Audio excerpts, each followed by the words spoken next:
गुरु प्यारी साध संगत जी, गुड मॉर्निंग, नमस्कार जी। आप सब कैसे हो?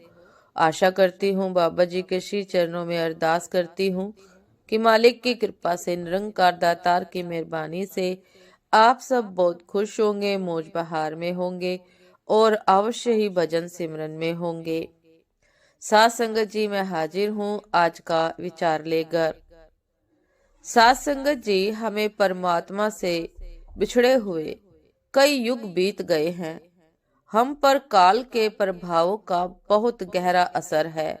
हमारा झुकाव जब भी परमात्मा की ओर होता है तो काल कोई ना कोई बाधा या रुकावट बीच में ले ही आता है। फिर जब बात सतगुरु की हो तो वो हमें गुमराह करने के लिए कोई ना कोई बहाना बनाता ही है।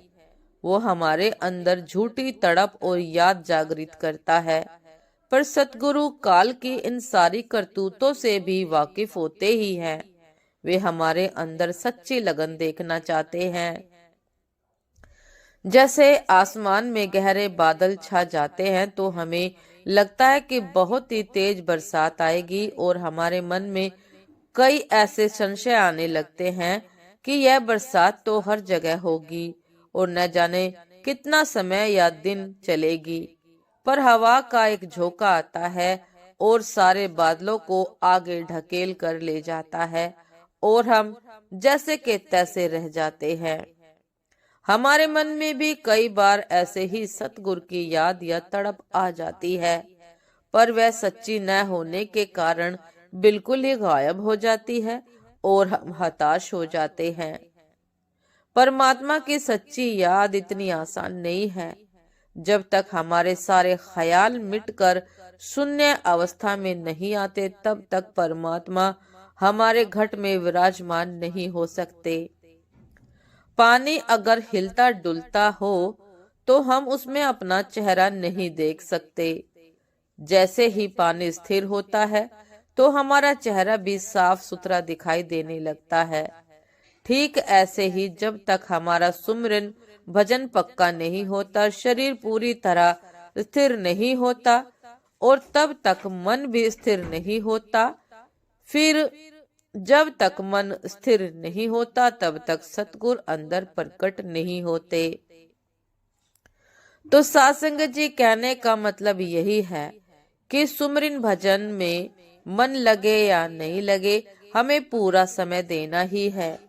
आखिरकार धीरे धीरे पहले शरीर फिर मन भी स्थिर होने लगेगा और जब मन शून्य अवस्था में आ जाए तो बिल्कुल ही बीचों बीच सतगुरु का नूरी स्वरूप भी दिखाई देता है।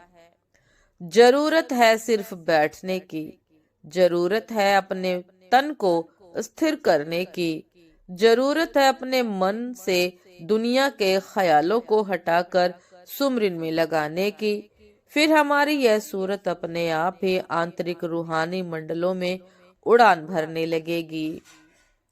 साध संगत जी, तन थिर मन थिर बचन थिर सूरत निरत थिर होए, कह कबीर इस पलक को कल्प न पावे कोई।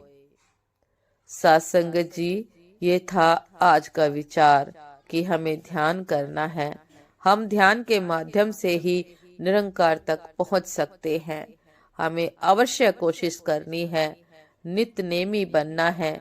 यदि हम नित नेमी बनकर ध्यान करेंगे, भजन सिमरन करेंगे तो अवश्य ही हमारी लगन सच्ची होगी और सच्ची लगन के माध्यम से ही हम सच्चा भजन सिमरन करके मालिक तक पहुंच सकेंगे। साध संगत जी, ये था आज का विचार। आपका दिन शुभ हो, मंगलमय हो। नमस्कार जी। सदा खुश रहिए, मुस्कुराते रहिए, भजन सिमरन अवश्य करते रहिए। नमस्कार जी।